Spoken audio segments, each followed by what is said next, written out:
سلام او ژوند په خیر. په دې هیله چې نوی کال به مو په ډېره زیاته خوښۍ باندې پیل کړی وي او په تیر کال کې مو چې کوم نفرتونه، کومې رخې، کومې بدې ورځې تېرې کړې دي هغه ټولې به مو هېرې کړې وي او له همغه کال سره به مو لیږلې وي. نن تاسو سره یو ډېر بهترین کتاب چې د خوښۍ په اړه باندې دی، د خوښۍ راز، د ډېر مشهور فیلسوف برټرند رسل کتاب دی. دا له تاسو سره شریکوم او د دې کتاب په اړه باندې په بشپړې خبرې له تاسو سره کوم. د خوښۍ لاملونه په دې کتاب کې لیکل شوي دي. خوشحاله وګړي څوک دي د هغو په اړه په دې کتاب کې خبره شوې ده. ولې موږ خفه یو، ولې رخه کوو، ولې مو خلک بد راځي، ولې له خلکو سره بد کوو، ولې مینه نه کوو، په دې اړه باندې په دې کتاب کې خبرې دي. که دا کتاب مو ولوست، رخې ته به نه ووایي، خوښۍ ته به هو ووایي، خوښي به پیدا کړئ. د خوشحاله وګړو هغه کومې نښې نښانې چې دي هغه به په ځان کې پیدا کړئ او خوشحاله وګړي به له تاسې نه جوړ شي.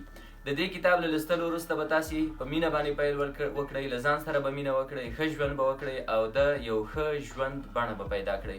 نو راځئ چې د دې کتاب په اړه باندې بشپړ خبرې وکړو.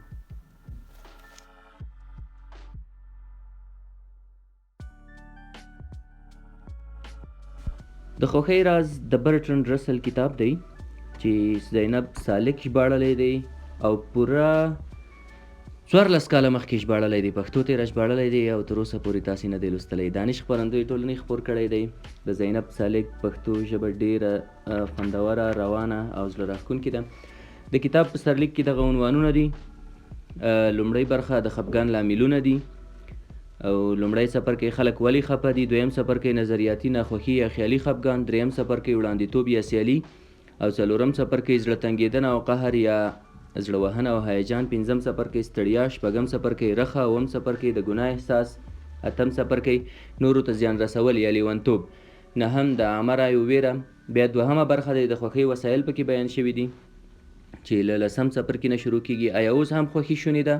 په دې باندې خبره شوې ده. 11 څپرکی ذوق او شوق یا خوند اخیستل، 12 څپرکی مینه چې ډېر ضروري دی نن سبا زموږ په وطن کې، 14 څپرکی کورنۍ، 14 څپرکی کار، 15 څپرکی غیر شخصي زړه راښکون یا له شخصي یا اصلي کاره پرته بل کار، 14 څپرکی هڅه او منل یا غاړه ایښودنه، 19 څپرکی خوشحاله وګړي چې په دې کې د خوشحاله وګړو نښې نښانې بیان شوي دي چې موږ او تاسې هم باید په ځانونو کې پیدا کړو.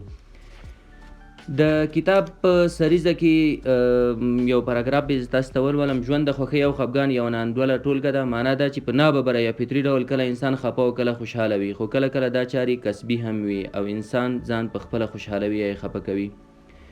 نو کله کله به تاسې ځینې ملګري لیدلي وي، هغوی وایي چې موږ باید د دې لپاره چې یوه خفه کوونکې یا خفه لیکنه ولیکو یا خفه شعر ولیکو نو باید ځان په خپله خوشحاله یا خفه کړو. نو کله کله د خوشحالي چې ده او خفګان هم همداسې کسبي وي، موږ او تاسې په خپله راخپلوو. برټرند رسل د 20مې پیړۍ د اغېزناکو فیلسوفانو او پوهانو په سرلارو کې راځي. هغه نه یوازې په خپل ژوند 3 نسلونه اغېزمن کړل، بلکې د فلسفې، ریاضي، ساینس، اخلاقو، ښوونې، مذهب، تاریخ، سیاست او بالاخره عمرانیت یا انساني جوړونې په اړه یې تر 40 اوښتي کتابونه خپاره کړل. ویل کېږي چې هغه د خپل ژوند په اوږدو کې دومره لیکنې کړي دي چې که د ورځو پر شمېر یې وویشو نو هرې ورځې ته 3000 کلمې رسي. د خفګان لاملونه په کوم ژوند کې چې محرک مینه او لارښود پوهه وي د ښېګڼې سرچینه ده. دا د برټرند رسل خبره ده او خلک ولې خفه دي په دې باندې لومړی څپرکی پیل کړی دی او لومړۍ برخه هم ده. دغه راز د کتاب په نورو څپرکو او نورو برخو کې هم د خوښۍ پر لاملونو، څنګه خو ځان خوشحاله کولی شو، د ستړیا په اړه باندې ستړیا څنګه ورکولی شو، ولې موږ ستړي یو په دې باندې هم خبره شوې ده پکې. بل پر رخه باندې خبره شوې ده چې د خفګان او ناخوښۍ په ځواکمنو لاملونو کې رخه یو مهم لامل دی.